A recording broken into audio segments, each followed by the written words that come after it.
Hello, good morning, Shital ma'am. It's a pleasure to have you on my show, and I'm really excited for the discussion that we are going to have. And also, I'm really pleased. You have written several books, and you are coaching so many CEOs, also running the NGO. That's really wonderful. So that's why I thought let's talk to Shital ma'am, and then we can have a wonderful discussion that is coming out. So welcome to the Karam show, and I'm really looking forward to see the interview in progress. Thank you. Thank you. Thank you so much. And I look forward to the session. Yes. So my first question is like, please share your story.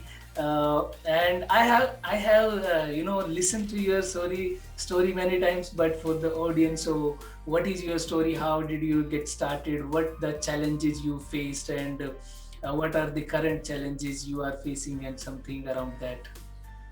Superb. So, yes, the story started in 1998 when I decided that I wanted to do something in my entrepreneurial journey.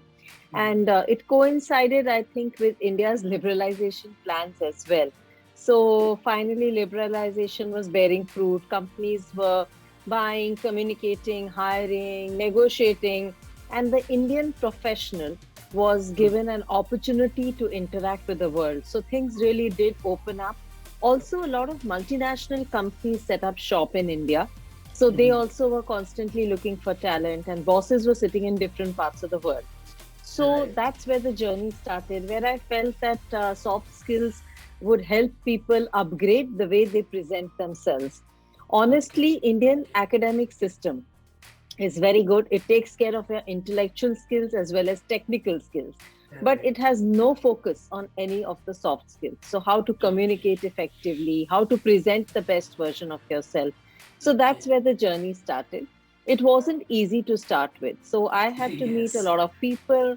And I connected with a lot of people. Physically met, of course, that was not the world of Zoom. So had to actually Yes. set up Yes. meetings and go and meet a lot of people, CEOs, HR heads, and convince them that their teams needed the skill. Let me be honest, it wasn't easy at all because people always felt that why do you need the skill? So they would always be very generous and say, yes, of course, Miss Mehra, you can come and teach, but do you want Okay. us to pay you for it? So they Yes. clearly Yes. felt that this is a wonderful free platform for Miss Mehra to polish her skills. So it took Yes. me a Yes. couple of years, Mm-hmm. and it was frustrating, it was not easy, and finally, of course, I finally got business from a very large pharmaceutical company and Mm-hmm. a very large chemicals company, and that's where the journey started. And yes, Okay. it's been 22 years now. I have trained about 70,000 people, and with progressive Indian companies as well as large multinational companies. And over the years, I've seen one generation of corporate professionals. So people who started their career and were Mm. in their 30s today are Okay. in very senior, successful roles now that they are in their mid to late 50s. So, yes, one generation of corporate professionals. And Okay. it's been interesting. Skill sets have changed. I've also had to keep changing, evolving as a trainer, as a coach, as a mentor. And Okay. but I think it's amazing how, Indian professional has really got a place in the global space. And I do believe that we are very good. And just a little bit of polishing and self awareness of Mm-hmm. certain skills. So, Okay. executive presence journey started only 3 years ago when I Okay. started researching for the book. Yes, the Okay. challenges continue. I think there's no life without challenges. Like the latest challenge in the last 12 months has been how to go virtual and Okay. conduct coaching as well as trainings online. And happy to share that I've done about maybe 200 sessions, and Okay. it's That's amazing. So, wonderful. yes, Yes. it's been a good Yes. year. Yes. Okay, that's really wonderful. And like in the recent year, like you have written this book, so I would like to, share you to share something about this book. And I started reading this book, and this is really wonderful. So, what is this executive presence, and how you define it? If I had to really define it, people of course call it the it factor, the X factor. The Mm-hmm. interesting bit is that it is mysterious. And the second bit is that it is very easy to spot, but very tough to define. So when people Mm-hmm. see it, they know they've seen it. They would say, yes, Raghuram Rajan has it, Barack Obama has it, Indra Nooyi has it. But then Right. when it came to defining it, they were not unable to articulate what exactly are these skills. So Okay. 3 years Okay. ago, I started the journey, Mm-hmm. and I wanted to research, and I met with a lot of people. I interviewed a lot of industrialists, private equity partners, a Mm-hmm. lot of entrepreneurs, professionals. So it's a very Okay. wide spectrum, HR heads, and tried to figure out what exactly is executive presence in the Indian workplace. Because Okay. Okay. all the books that are available on the shelves today Mm-hmm. on this subject have been Mm-hmm. written by foreign authors who have Yes, possibly yes, never, yeah, yes, yes. I who have really never, find that that so many best-selling books, or the people who recommend, they recommend foreign author book, and then yeah. we buy it, and then we read it, But and see, they're all so written by foreign authors who have yes, possibly yes. never visited India and have Mm-hmm. had minimal interactions with Indians. So, what Yes. is executive presence in the Indian workplace was something that I wanted to research. It took Okay. 3 years, and Mm-hmm. I put it all together. I was lucky. HarperCollins published it as a book and is done very well and has been declared a bestseller by Yes, Amazon yes, yes. purely on pre-sales numbers. So Okay, yes, it okay. was. Yes, I'm happy and very contented that the book has done well, and there have been excellent reviews. Yes, So yes. I also seen the review. This is awesome. thank you. Yes, yes. So okay, that's wonderful. And so when it comes to the CEO responsibilities, so what responsibility they have and how they follow them. So it's a it's a question that was going in my mind, that how they do the things. We just hear, but in actual reality, you have coached so many CEOs. So how the things goes. Yes, I've trained over 1,000 CXOs, and I would definitely say that they are very focused. They have high level of self awareness. They have a deep rooted desire to succeed. They are definitely intellectually very good and technically sound, and they work very hard. But I wanted to understand what exactly are the other skills. Now, some things are traits and some things are skills. The good news is that executive presence is a skill, which means it is learnable. And just by polishing and, first of all, building awareness, and upgrading a few skills, you can definitely maximize your potential. So the formula is very simple. It's called the Poise Formula of Leadership, where Right. each of the letters stands for one aspect of executive presence. So the P stands for your physical presence, which could be your attire, and packaging matters. Companies know that. That's why they spend billions of dollars in packaging their products.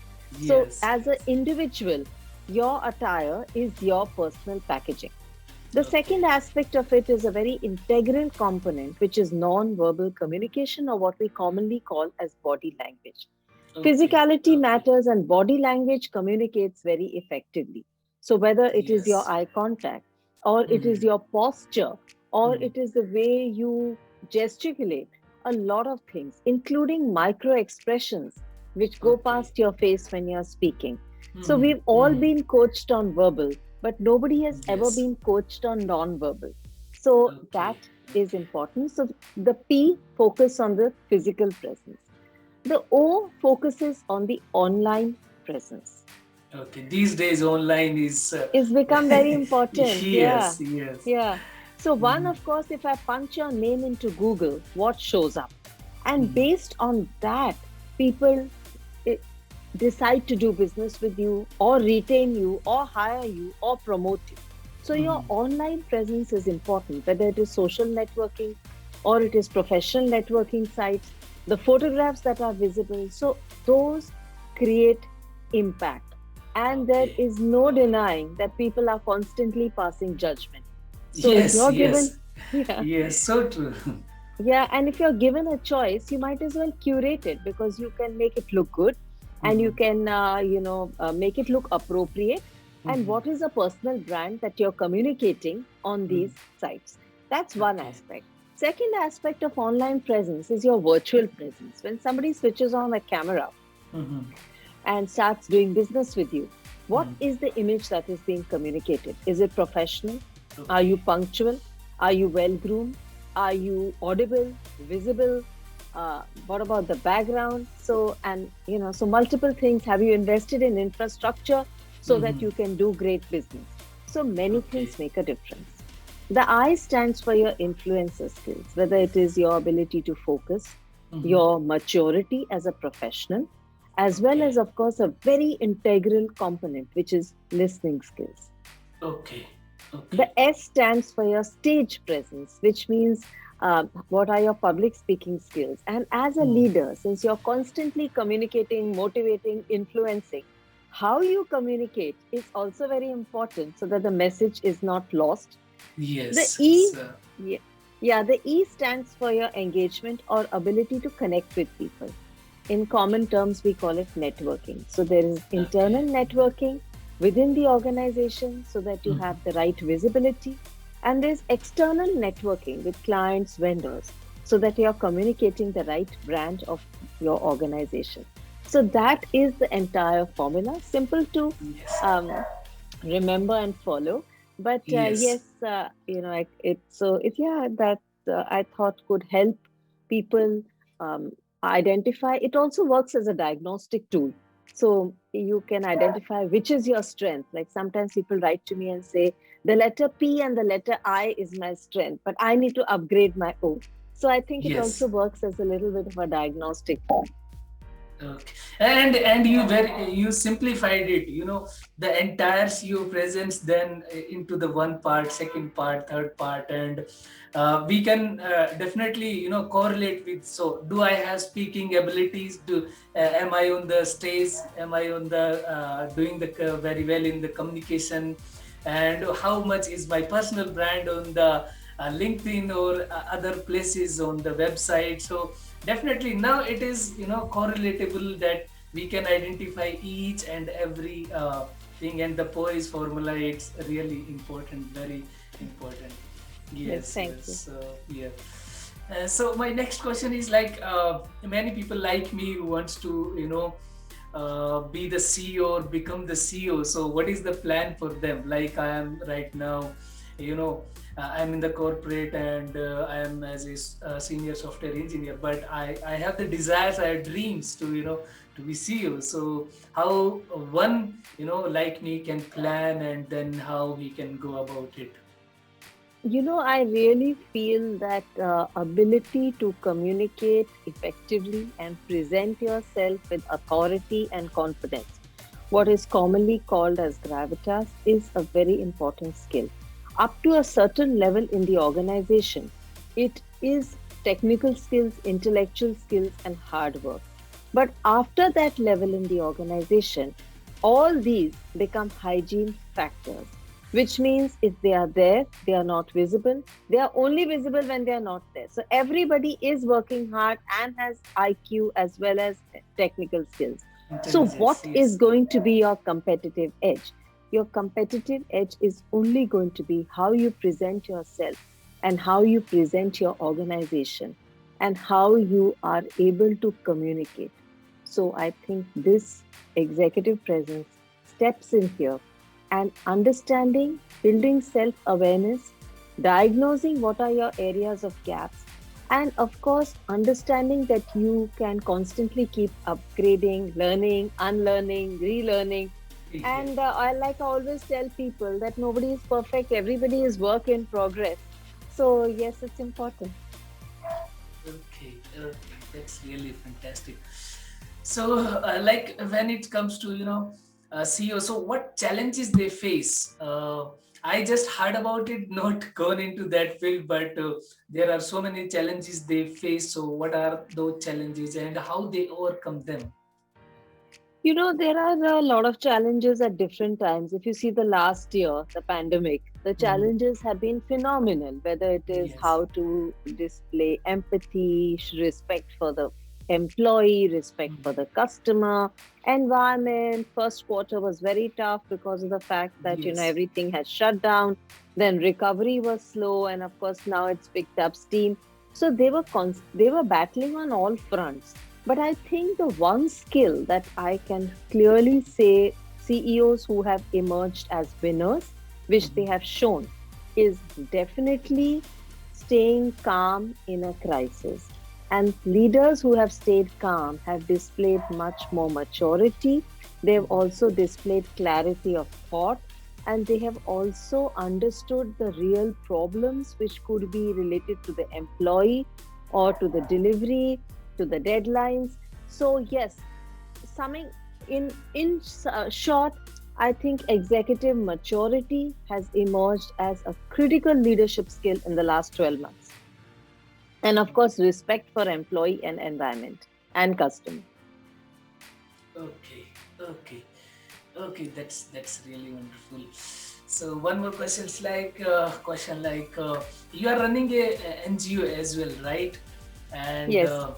so I want to know about that NGO, more about it, and what are the learning opportunities from the NGO, who should join and why they should join the NGO. So what is the science behind that?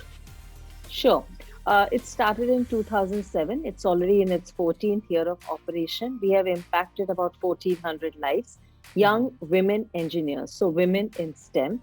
They are from lower income societies, Mhm. and they are all engineers. And we felt that an understanding of soft skills would definitely improve their ability to communicate and create impact, starting with the job interview and of Mhm. course later on in the corporate world. So we have a 600-hour proprietary curriculum which was created by somebody who's a specialist in this field, and we Mhm. also provide mentoring from corporate mentors. Currently we have about 600 girls in the program across 4 centers. Now what we really do is help them upgrade the way they present themselves. Could be in English language, interviewing skills, general knowledge, multiple areas where they can present themselves with confidence, especially when they start their corporate journey. Very happy to share that an average girl has increased her family income anything from 2 to 5 times in a Okay. single year. And Okay. yes, our girls have done very well, and they are placed in different parts of the world. And it's yes, I always felt that this aspect would definitely bridge the gap of unequal opportunities, and Mhm. yes, the gender gap in the Indian workplace. So yes, we are lucky, and we are always looking to grow and build capacity, as well as of course we are always looking for corporate mentors. So if any of Okay. your listeners are interested, they can write in directly. The NGO is called Katalyst with a K. So Katalyst Winds of Change. Okay. So they Okay. really That's are caterpillars who become butterflies at the end of 4 years with a 600-hour parallel curriculum. okay. Okay, that's really awesome that you are doing so many things. You are running the NGO as well, and then providing the training, having the and you also went to the multiple times on the TED talk, right? So I also want to hear from that aspect as well. So how did you plan, and how we can prepare to be on the TED talk? Okay, just taking a step back, the NGO I don't run, it is Hmm. professionally run. But Okay. yes, I definitely am there in the capacity of a board member, advisor, and constantly there to support the team. So, Okay. yes, coming back to TED Talks, Hmm. what is executive presence for women leaders was very important. Also, studying the Indian workplace over the last 2 decades, what are the ways that they can enhance their executive presence and what opportunities they get. So I gave them 5 simple messages. One was that you have to ace your first impression, especially when it comes to non-verbal communication, and Hmm. display the body language of an achiever or a winner. The Okay. second is invest in your online presence and focus on networking online because it has created wonderful opportunities. Third, of course, was how to inspire confidence and to own your success. which is important because many times women don't do that, and they suffer from the fear of being too powerful or the imposter syndrome. So, how Mhm. to own your success, ladies. The fourth, of course, was to how to engage with people and how to network internally as well as externally. And finally, it was how to project yourself with confidence in a business meeting. Could be two people, could be 10 people in a conference room or a Zoom call, or 500 people in a town hall. So, a few tips and tricks and techniques to Mhm. enhance your executive presence and maximize your the way you create impact in the corporate world or Okay. entrepreneurial journey. Okay, okay, that's really great. That's and thank you, Seetal ma'am, for this one week, for giving the time and Thank you. discussing these really important questions. And thank you so much. Thank you. Thank you. And one a final thing, in case your viewers have any questions related to my area of expertise, they can send me a direct message on Twitter or go to my website and connect with me, and I'll be happy to answer their questions. Yeah, definitely. I will share the link, and they definitely can follow you and ask any questions they have. So, Thank you. thank you so much. Thank you, ma'am. Thank you.